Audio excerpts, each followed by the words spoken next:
Morning लल्ला classes में आप सभी का स्वागत है। आज हम जो है पहले पहले दो बातें बोलेंगे कि ज़रूरी नहीं कि सब लोग आपको समझ पाएँ। तराजू सिर्फ वज़न बताती है, क्वालिटी नहीं बताती।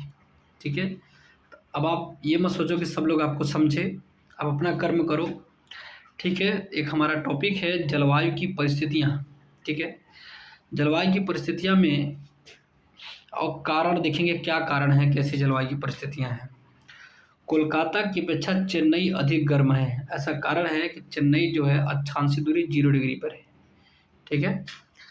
चेन्नई का अक्षांशीय दूरी जो है 0 डिग्री पर है। आगे क्या कह रहा है? पश्चिम बंगाल से पंजाब की ओर जाने पर वर्षा की कमी होती है। ठीक है? जब पूरब से आप पश्चिम एरिया माने लगे, पश्चिम बंगाल से पंजाब की ओर आएंगे तो क्या कह रहे हैं कि वर्षा की कमी हो रही है। क्यों? समुद्र से दूरी के कारण।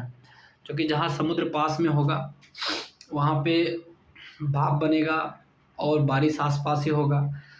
अब आप समुद्र से दूरी चले जाओगे तो कहाँ से बारिश होगा। ठीक है?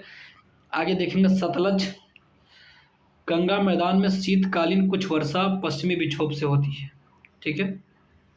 सतलज और गंगा का जो मैदान है वहाँ शीतकालीन में कुछ वर्षा होती है तो पश्चिमी विक्षोभ के कारण होती है। किसके कारण होती है बाबू? तो पश्चिमी विक्षोभ के कारण सतलज और गंगा के मैदान में शीतकालीन कुछ वर्षा होती है। ठीक है?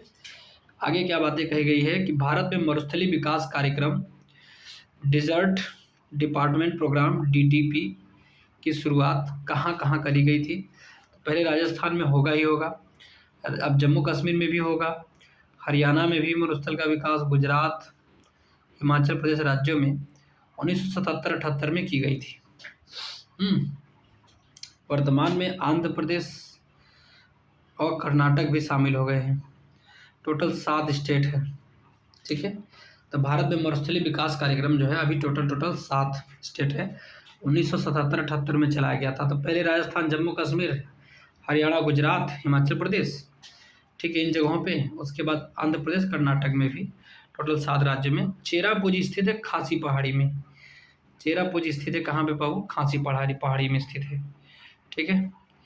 चेरापूंजी कहाँ पे आपको देखने को मिलेगा? खासी पहाड़ी है ना, उसमें चेरापूंजी स्थित है। ठीक? आगे क्या कह रहा है? दक्षिण पश्चिम मानसून काल में सबसे कम वर्षा चेन्नई में होती है। ठीक है?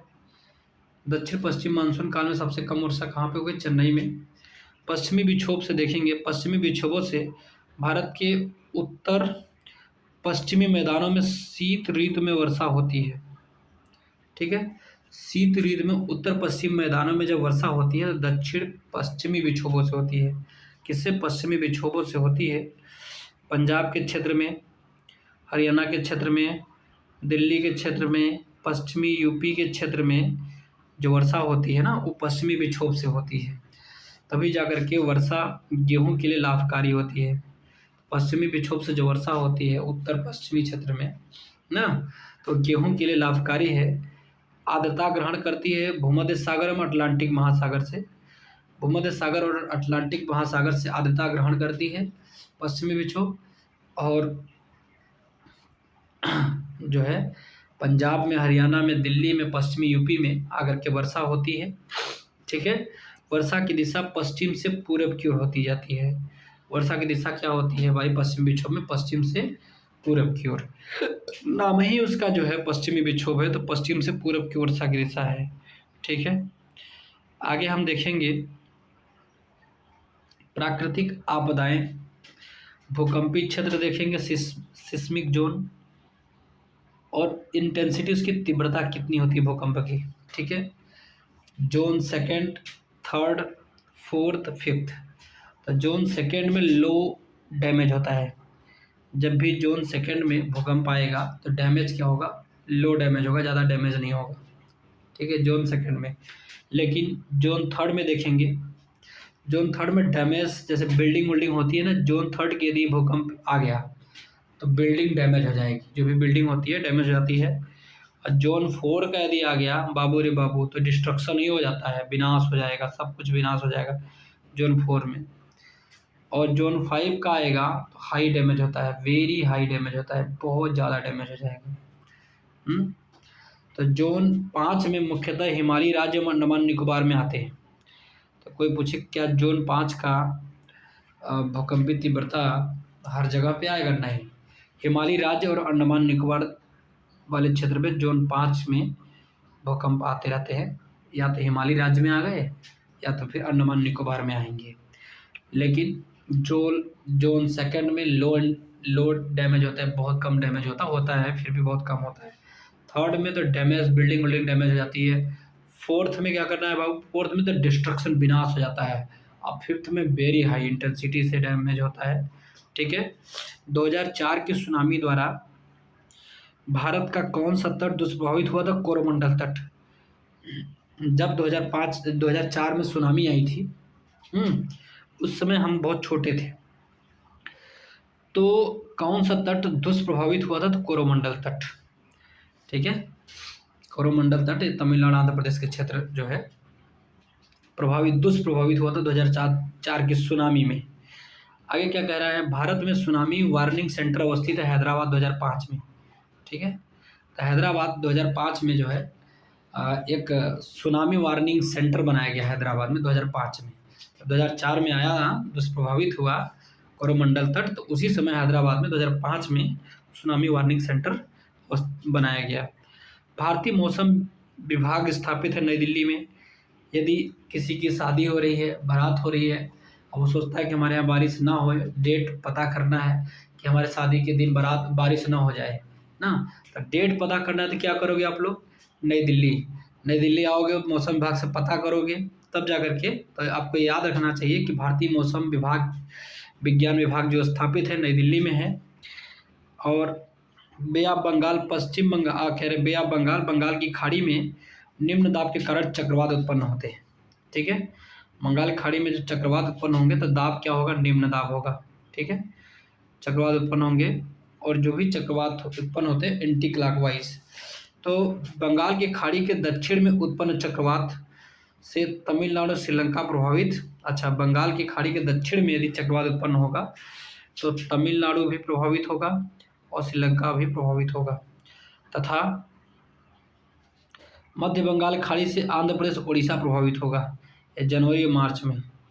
ठीक है। तो ये डिपेंड करता है कि बंगाल की खाड़ी के किस भाग में जो है चक्रवात आता है। यदि मध्य बंगाल की खाड़ी में आया मध्य में, तो आंध्र प्रदेश और उड़ीसा दोनों प्रभावित होंगे, और दक्षिण में प्रभावित हुआ तो तमिलनाडु श्रीलंका प्रभावित हो गए।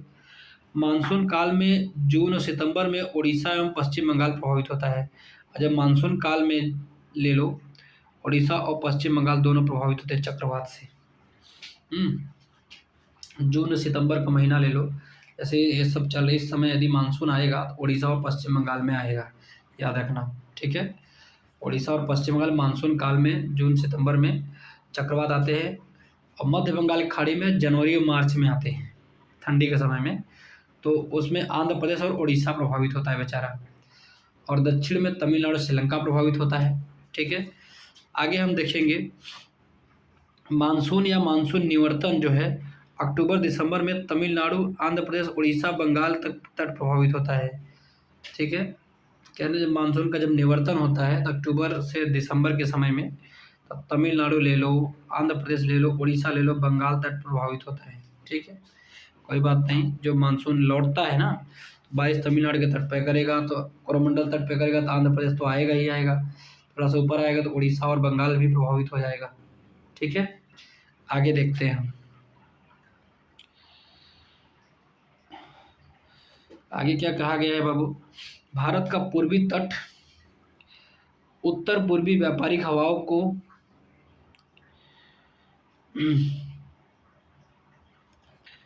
भारत का जो पूर्वी तट है ना, ये भारत का पूर्वी तट उत्तर पूर्वी व्यापारिक हवाओं की मेखला में पड़ता है।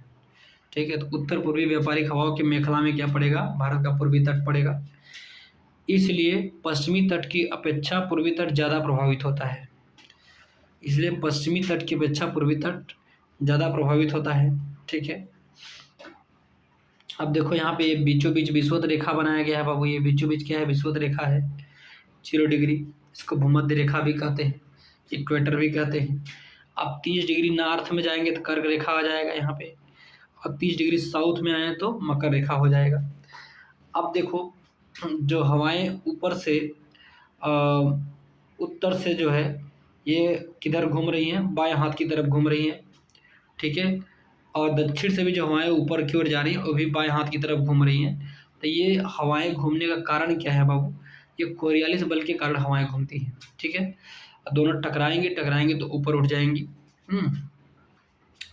ठीक है। तो ये यही दिखा रहा था कि व्यापारिक हवा, ये क्या है, व्यापारिक हवा है। आगे महाराष्ट्र का कोयना क्षेत्र, महाराष्ट्र का कोयना क्षेत्र भविष्य में अधिक भूकंप प्रभावित होने की संभावना है। तो महाराष्ट्र का एक कोयना क्षेत्र है ना, ऐसा कहा जाता है कि भविष्य में अधिक भूकंप प्रभावित क्षेत्र होने की संभावना है, ठीक है। बिकॉज क्योंकि कोयना बांध पुराने भ्रंश तल पर आधारित है। जो कोयना बांध बनाया गया है ना, पुराने भ्रंश तल पे बनाया गया है। किस पर आधारित है, पुराने भ्रंश तल पर आधारित है, ठीक है।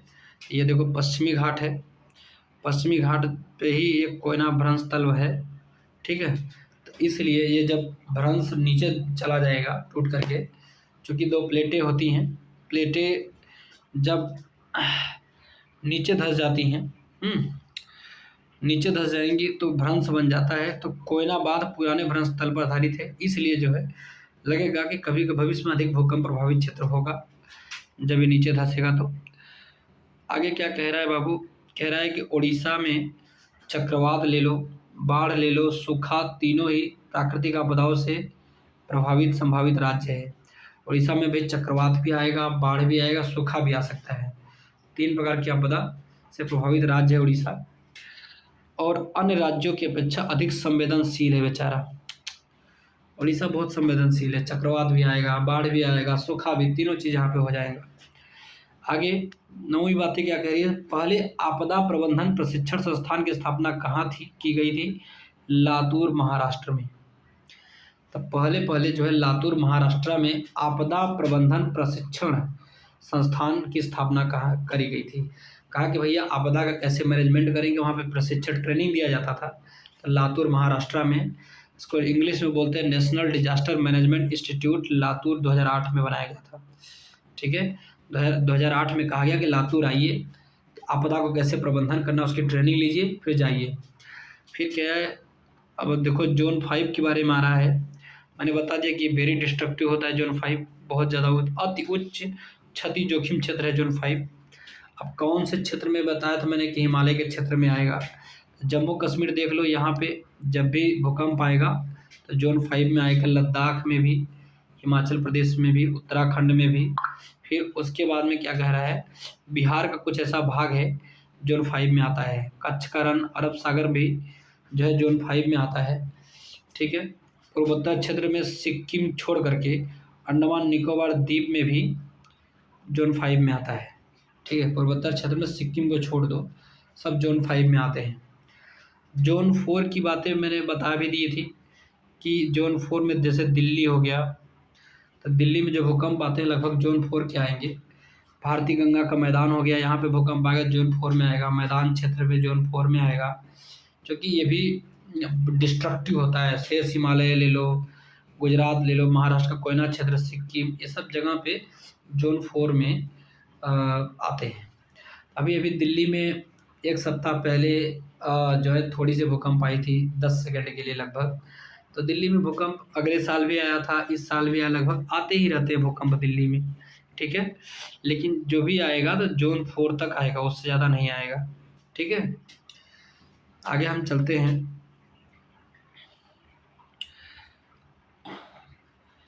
जोन 3 की देखेंगे तो लक्षद्वीप जैसे क्षेत्र में जोन 3 आता है, जो कि डिस्ट्रक्टिव बिल्डिंग गिर जाती है।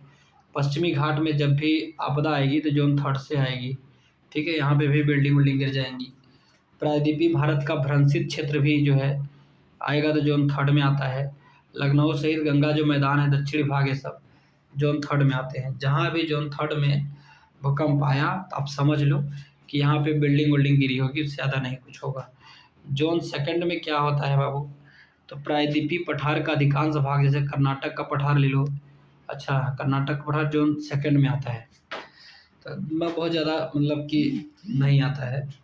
नॉर्मल आता है, डैमेज होता है, थोड़ा बहुत प्रभावित होता है। सबसे कम प्रभावित होता है लगभग भारत का 41.4% भूभाग जो है जोन सेकेंड में आ रहा है। लगभग भारत का 41.4% जो भूभाग है जोन सेकेंड में आ रहा है। कर्नाटक का पठार याद रखो या प्रायद्वीपीय पठार याद रखो। प्रायद्वीपीय पठार में जोन सेकेंड का भूकंप आता है, इतना याद रखो। यूपी में बाढ़ प्रवण क्षेत्रों को 3 भागों में विभक्त किया गया है। अब यूपी में जो बाढ़ प्रवण क्षेत्र है वो 3 भागों में विभक्त किया गया है। पहला उच्च बाढ़ प्रवण क्षेत्र, मध्य बाढ़ प्रवण क्षेत्र, निम्न बाढ़ प्रवण क्षेत्र। उच्च बाढ़ प्रवण क्षेत्र में यूपी का 48% हिस्सा, यूपी का पूर्वी क्षेत्र इसी में है। तो यूपी का जो पूर्वी क्षेत्र है आप जब भी देखेंगे तो उच्च बाढ़ प्रवण क्षेत्र में आता है। यूपी उच्च, मध्य और निम्न, ठीक है, 3 बार बाढ़ आते हैं, 3 प्रकार के। एक उच्च बाढ़ प्रवण क्षेत्र यूपी में आता है, दूसरा मध्य बाढ़ प्रवण क्षेत्र आता है, तीसरा निम्न बाढ़ प्रवण क्षेत्र आता है, ठीक है। तो यूपी का जो पूर्वी हिस्सा है ना, लगभग 48% जो है उच्च बाढ़ प्रवण क्षेत्र में आता है, पूर्वी हिस्सा। अब प्राकृतिक आपदा देखेंगे और प्रभावित क्षेत्र देखेंगे क्या क्या है। बाढ़ से यूपी बिहार के मैदान प्रभावित होते हैं। भूकंप से हिमालय क्षेत्र प्रभावित होता है। सूखा से पश्चिम व मध्य भारत, पश्चिम भारत देख लो या मध्य भारत देख लो। पश्चिम भारत में पश्चिमी घाट में जो पर्वत है पश्चिमी घाट के, पवनाभिमुख ढाल पे वर्षा नहीं होती है, तो वहाँ पे सूखा आपको मिल जाएगा। मध्य भारत में आ जाओ आप, मध्य भारत में सूखा मिल जाता है। सुनामी कहाँ पे आएगी बाबू? तो सुनामी आने के लिए आपको पता है कि जल में आती है, तो भारत के दक्षिण तटीय क्षेत्रों पे भी सुनामी जो है आती है। जो 9 राज्य हैं लगभग वहाँ पे सुनामी आएगा। पानी के जो तटीय राज्य होंगे वहीं पे तो सुनामी आएगी। आगे हम देखेंगे मिट्टियाँ के बारे में पढ़ेंगे। हमारा टॉपिक अब आएगा मिट्टियाँ ना, कौन सी मिट्टी कहाँ पे पाई जाती है उसके बारे में देखना है। रेगुर मिट्टी को हम काली मिट्टी या कपासी मृदा कहते हैं। रेगुर मिट्टी बोलो या तो काली मिट्टी बोलो या तो कपासी मृदा बोलो, ठीक है। इसका निर्माण बेसाल्ट लावा के अपक्षय से हुआ है, ठीक है। किसके अपक्षय से हुआ है बाबू? बेसाल्ट लावा के अपक्षय से हुआ है। ज्वालामुखी के कारण जो बेसाल्ट लावा निकलता है ना, उसका टूटन फटन से रेगुर मिट्टी, काली मिट्टी और कपासी मृदा का निर्माण हुआ है, ठीक है। अब ऐसा महाराष्ट्र क्षेत्र में, मध्य प्रदेश क्षेत्र में, आंध्र प्रदेश क्षेत्र में, गुजरात और कर्नाटक में पाई जाती है। तो कहने का मतलब आप ये लगभग रखो पश्चिमी भारत, मध्य पश्चिमी भारत है और थोड़ी सी दक्षिणी भारत में मिला जुला करके जो है आपको रेगुर मिट्टी, काली मिट्टी और कपासी मृदा देखने को मिलेगी। जब भी बनेगी बेसाल्ट लावा के अपक्षय से बनती है, ठीक है, ज्वालामुखी से जो लावा निकलते हैं।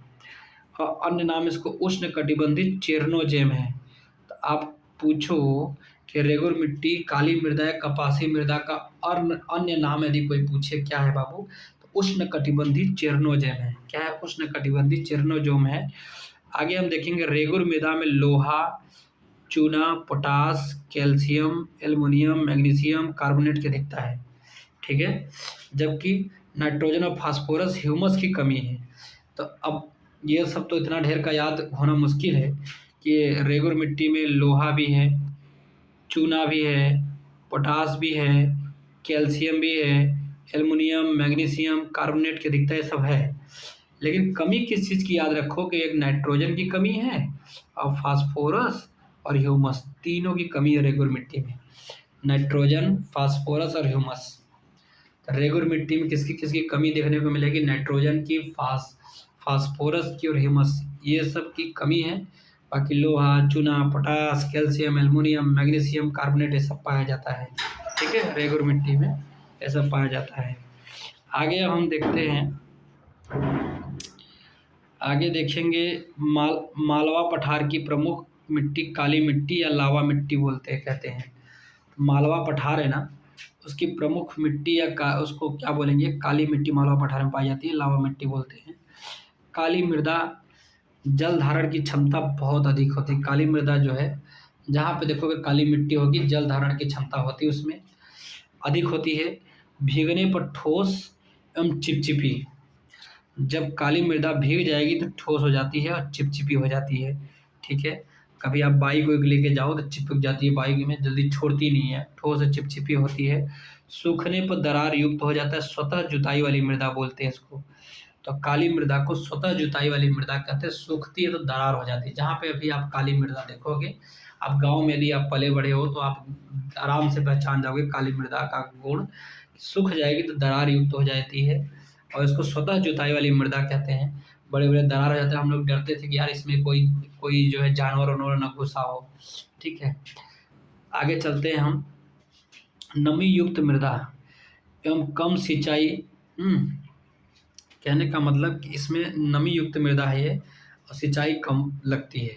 ठीक है, काली मृदा में चूँकि जल धारण क्षमता अधिक है तो सिंचाई कम ही लगेगी और नमी युक्त मृदा है। ठीक है, क्रेब्स के अनुसार रेगुर मिट्टी अनिवार्य रूप से एक परिपक्व मृदा होती है।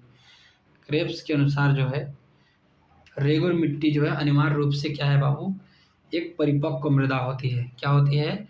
एक परिपक्व मृदा होती है। काली मृदा या रेगुर मिट्टी बोलते हैं। देखो मैंने बताया था काली मृदा कहाँ पाया जाएगा, ये लगभग पश्चिमी घाट एरिया में पाया जाता है काली मृदा ज़्यादा। और आगे हम देखेंगे अब लैटेराइट मृदा के बारे में। लैटेराइट मृदा के बारे में तो लैटेराइट एल से लाल हो जाएगा ये। तो लैटेराइट से लाल रंग लोहे के ऑक्साइड के कारण होती है। तो लैटेराइट मृदा का जो लाल रंग होता है ना क्या होता है बाबू, लोहे का ऑक्साइड पाया जाता है वहाँ पे। लोहे का ऑक्साइड के कारण जो है लैटेराइट मृदा लाल होती है। सामान्यतः लौह और एल्युमिनियम में समृद्ध होती है। तो भाई लाल है तो लोहा तो पाया जाएगा, एल्युमिनियम में भी समृद्ध होती है। लैटेराइट मृदा लौह और एल्युमिनियम में समृद्ध होती है, एकदम धनी होती है, जबरदस्त पाया जाता है लोहा एल्युमिनियम। जबकि नाइट्रोजन, पोटास, चूना जैविक पदार्थों की कमी होती है। लगभग देखो काली मृदा में भी नाइट्रोजन पोटास की कमी थी, नाइट्रोजन की कमी थी, सॉरी पोटास की नहीं। पोटास तो बढ़िया काली मृदा में पाया जा रहा था, लेकिन नाइट्रोजन की कमी थी। और लैटेराइट मृदा में नाइट्रोजन की कमी है, पोटास कमी है, चूना की कमी है।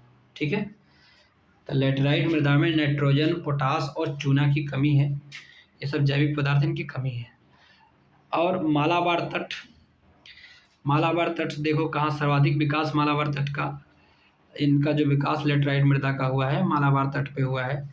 केरल पे ले लो, महाराष्ट्र ले लो, मेघालय ले लो, ये प्रायः कम उर्वरता वाली मिट्टी है। तो ये प्रायः जो है कम उर्वरता वाली मिट्टी है। ठीक है, तो आगे हम देखते हैं कि अच्छा इसकी लैटेराइट मृदा की जो है उर्वरता क्या होती है बाबू, कम उर्वरता वाली मिट्टी है। कैसी? कम उर्वरता की मिट्टी है। प्रमुख फसल लैटेराइट मिट्टी में कौन सी प्रमुख फसलें होती हैं? तो देखो कपास ले लो, चावल ले लो, लैटेराइट मिट्टी में होती है। रागी ले लो, गन्ना, दाल, चाय, कहवा, टेपियोका, काजू, ये सब लैटेराइट मृदा में होती है।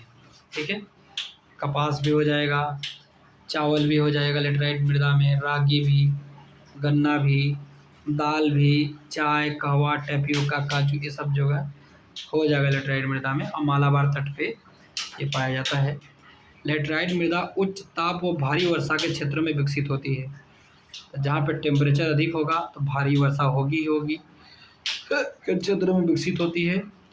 तो टेम्परेचर बहुत हाई होता है लैटेराइट मृदा में, रेन भी अधिक होती है।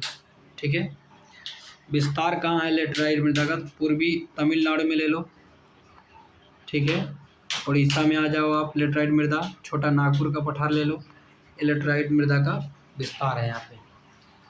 पूर्वी तमिलनाडु में, उसके बाद में उसके ऊपर जाएंगे उड़ीसा में, फिर ये छोटा नागपुर वही झारखंड वाले क्षेत्र में।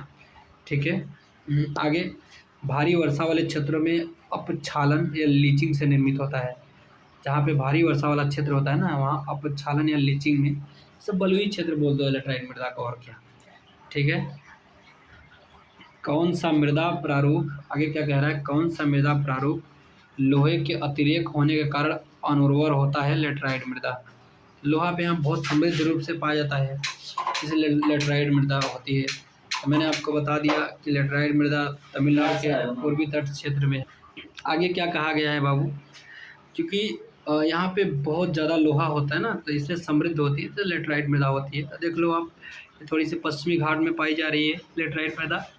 फिर आप इधर आ जाओ, पूर्वी घाट से ऊपर चले जाओ तो थोड़ी लेटराइट मृदा आपको देखने को मिलेगी, थोड़ा पूर्वोत्तर भारत में थोड़ी सी देखने को मिल जाएगी। तब आता है दोमट या जलोढ़ मिट्टी। दोमट मिट्टी या तो जलोढ़ मिट्टी क्या होती है बाबू? बहुत अच्छी मिट्टी है ये। भारत के 33.5% भाग में जो है पर इसका विस्तार है दोमट या जलोढ़ मिट्टी का। ठीक है, 33.5% पे दोमट मिट्टी या जलोढ़ मिट्टी है। दोमट मिट्टी में देखो पोटास, फास्फोरिक एसिड, चूना और जैव पदार्थों की प्रचुरता है। दोमट मिट्टी में फास्फोरिक एसिड भी पाया जाता है, पोटास भी पाया जाता है, चूना भी पाया जाता है। ठीक है, पोटास, फास्फोरिक एसिड और चूना तीनों पाए जाते हैं, बहुत इंपॉर्टेंट होते हैं सब। हाँ, प्रचुरता है मतलब अधिक मात्रा में पाया जाएगा, जबकि नाइट्रोजन और ह्यूमस की कमी हो जाएगी दोमट मिट्टी में। ठीक है, दोमट मिट्टी में कमी किसकी हो रही? नाइट्रोजन और ह्यूमस की कमी हो रही है, लेकिन पोटास पाया जा रहा है बढ़िया से दोमट मिट्टी में, और फास्फोरिक एसिड और चूना तीनों पाया जा रहा है दोमट मिट्टी में। और सर्वाधिक उपजाऊ मृदा बोलते हैं तो इसी को बोलते हैं दोमट या जलोढ़ मिट्टी, क्योंकि यहाँ पे फास्फोरिक एसिड भी पाया जा रहा है, पोटास भी पाया जा रहा है, चूना भी पाया जा रहा है। आगे दोमट मिट्टी पंजाब से ले लो, असम तक के विशाल मैदानी भागों के साथ साथ नर्मदा, ताप्ती, महानदी, गोदावरी, कृष्णा, कावेरी घाटियों में फैली हुई है। ठीक है, पंजाब से ले लो असम के विशाल मैदान तक देख लो आप, नर्मदा, ताप्ती, महानदी, गोदावरी, कृष्णा, कावेरी घाटियों में दोमट मिट्टी एकदम बढ़िया फैला हुआ है। निर्माण नदियों के द्वारा लाए गए गाद से दोमट मिट्टी का निर्माण होता है। दोमट मिट्टी का निर्माण कैसे होता है? नदियों के द्वारा लाए गए गाद से होता है। इसके दो भाग होते हैं, एक जो है खादर होता है, एक होता है बांगर। हाँ, तो खादर जो है नवीन जलोढ़ मिट्टी है, यहाँ पे बाढ़ के कारण होती है ना। बाढ़ कहाँ पे आती है? खादर की जगह पे। जब खादर जो मिट्टी है बाढ़ होती है तभी नई मिट्टी बनती है, नवीन जलोढ़ मिट्टी खादर। और प्राचीन जलोढ़ जो है बांगर बोलते हैं उसको। क्या बोलते हैं? बांगर। ये बहुत कन्फ्यूजन का टॉपिक है, तो थोड़ा सा समझना पड़ेगा। बांगर से आप समझ लो बंदर। बंदर बहुत पुराना होता है, पुराने समय में आदमी बंदर था। तो अब याद रखना कि बांगर माने बंदर माने पुरानी मिट्टी है, ये बाढ़ से नहीं बनती है। लेकिन जो नवीन जलोढ़ मिट्टी होती है, खादर होती है, बाढ़ से बनती है। ठीक है, आगे हम देखेंगे दोमट बलुई मिट्टी की जलधारण क्षमता सबसे कम होती है। जो दोमट मिट्टी होती है, जो बलुई मिट्टी होती है ना, कि जलधारण क्षमता सबसे कम होती है, जल बहुत कम धारण करता है। क्योंकि रवे मिट्टी के दाने बड़े बड़े होते हैं। जो रवे मिट्टी के जो दाने होते हैं बड़े बड़े होते हैं, ये जल धारण नहीं कर पाता है। दोमट मृदा में 40% बालू के कण होते हैं, 40% मिट्टी होती है, 20% गाद होते हैं। ठीक है, दोमट मृदा में 40% तो आपको बालू मिल जाएगा, उसके बाद में 40% आपको मृत्तिका माने क्ले माने मिट्टी मिल जाएगी, और 20% गाद या सिल्ट देखने को दोमट मृदा में आपको मिलेगा। देखो ये पंजाब एरिया से लेकर के असम तक है पूरा। ठीक है, आगे हम देखेंगे मिट्टी और राज्य। कौन सा मिट्टी कहाँ पे? जलोढ़। ठीक है, उत्तर प्रदेश में हमारी जलोढ़ मृदाएँ हैं, क्योंकि गंगा नदी है यहाँ पे। काली मिट्टी महाराष्ट्र में पाया जाएगा। मैंने बता दिया कि यहाँ पे ज्वालामुखी से जो मिट्टी बनती है बेसाल्टिक लावा से। लाल मिट्टी की कोई पूछे तो आंध्र प्रदेश में। ठीक है, लाल मिट्टी आंध्र प्रदेश में। मरुस्थली जो है राजस्थान में, तो सारे लोग बता देंगे। कौन सी फसल मृदा को नाइट्रोजन से भरपूर करती है? मटर। यदि आप मटर बोएंगे ना तो मिट्टी को नाइट्रोजन से भरपूर कर देगी, इसलिए आपको जो है मटर फसल बोनी चाहिए खेत में। यदि जो बंदा मटर की फसल खेत में बोए रहेगा उस पर वहाँ पे नाइट्रोजन की भरपूर मृदा होती है, मटर बोना पड़ेगा। दलहनी फसलें जैसे वायुमंडलीय नाइट्रोजन स्थिरीकरण द्वारा मृदा को नाइट्रोजन से भरपूर करती है। दलहनी फसलें भी जो होती हैं, मटर तो दलहनी फसलें में ही आती है। अल्फा ये भी दलहनी फसल है। ड्राई बीन्स ये भी दलहनी फसल है। मटर, सोयाबीन, उड़द, गारबेंजो। हाँ, गारबेंजो का तो मैंने पहली बार नाम सुना है। गारबेंजो भी, अल्फ़ा भी, ये सब जो है दलहनी फसलें हैं।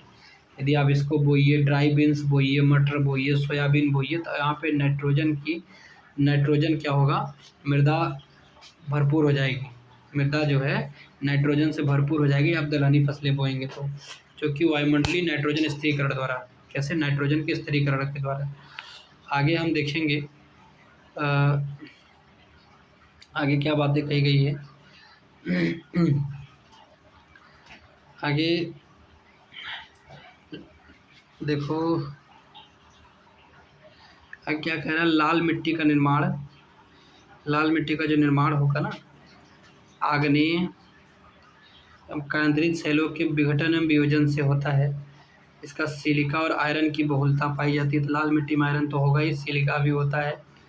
और लाल मिट्टी का जो निर्माण होता है, आग्नेय और केंद्रित शैल का जब विघटन होगा, टूटेगा, तब जाकर के लाल मिट्टी का निर्माण होता है। और लाल रंग होने के कारण इसका फेरिक ऑक्साइड होता है, फेरिक ऑक्साइड मिला होता है, इसलिए लाल लाल मिट्टी का लाल रंग होता है। आगे विस्तार, लाल मिट्टी का जो विस्तार कहाँ से कहाँ तक देखेंगे आप। तो बताया कि एक तमिलनाडु, पश्चिमी तमिलनाडु एरिया में लाल मिट्टी आपको देखने को मिलेगी। कर्नाटक के क्षेत्र में भी देख लो, महाराष्ट्र में भी, छत्तीसगढ़, तेलंगाना, उड़ीसा, झारखंड। तो तमिलनाडु, कर्नाटक, महाराष्ट्र, छत्तीसगढ़, तेलंगाना, उड़ीसा, झारखंड, ठीक है, ऐसे जगहों पे लाल मिट्टी आपको देखने को मिलेगी। लाल मिट्टी में कमी क्या होती है बाबू, तो चूना, potash, phosphate, nitrogen, magnesium, humus की कमी होती है। न तो लाल मिट्टी में चूना पाया जाएगा, न पोटास पाया जाएगा, न तो फास्फेट पाया जाएगा, न तो नाइट्रोजन पाया जाएगा, न तो मैग्नीशियम पाया जाएगा, न तो ह्यूमस पाया जाएगा। 6 चीज़ें जो है लाल मिट्टी में पाए ही नहीं जाते, चूना, potash, phosphate, nitrogen, magnesium, humus, ठीक है, इसमें कमी होती है बेचारों की, चूना की, पोटास की, फास्फेट की, नाइट्रोजन, मैग्नीशियम, ह्यूमस, 6 चीज़ों की लाल मिट्टी में कमी होती है। आगे क्या कह रहा है, हिमालय की मृदा में ह्यूमस का अभाव होता है। अच्छा, हिमालय की जो मिट्टी है उसमें मृदा में ह्यूमस का अभाव पाया जाएगा। सोचो, हिमालय की मृदा में ह्यूमस का अभाव पाया जाता है। आगे, पौधों को सबसे अधिक पानी चिकनी मिट्टी में मिलता है। पौधों को सबसे अधिक पानी यदि मिलता है तो चिकनी मिट्टी में मिलता है, बिकॉज क्योंकि इसकी जलधारण क्षमता अधिक होती है। चिकनी मिट्टी की जलधारण क्षमता अधिक होती है, इसमें 50% से कम गाद, 50% तक मृत्तिका, बालू की कुछ मात्रा भी पाई जाती है।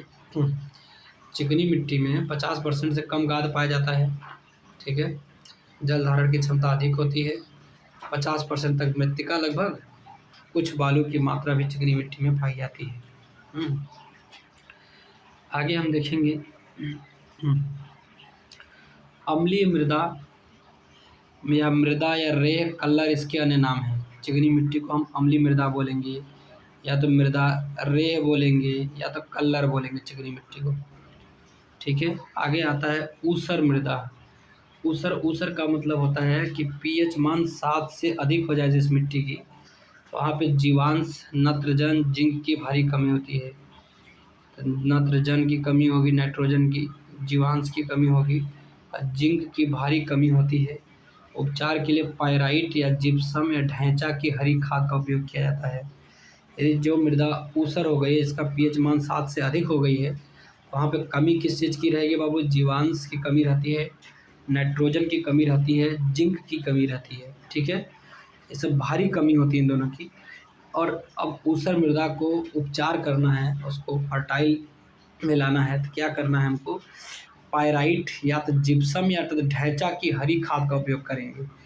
या तो हम पायराइट ले लेंगे, ठीक है, या तो जिप्सम ले लेंगे, या तो ढैंचा, ठीक है, इसकी हरी खाद का उपयोग करेंगे, तो जो ऊसर मृदा होगी वह जो है उर्वर मृदा हो जाएगी। पीएच 7 यदि रहेगा, क्षारीय मृदा होती है। पीएच 7 से अधिक हो गया तो क्षारीय मृदा, और पीएच 7 से कम हो जाता है तो क्या हो जाता है बाबू, अम्लीय मृदा हो जाती है, ठीक है। आगे, चूने के प्रयोग से अम्लीय मृदा का उपचार किया जाता है।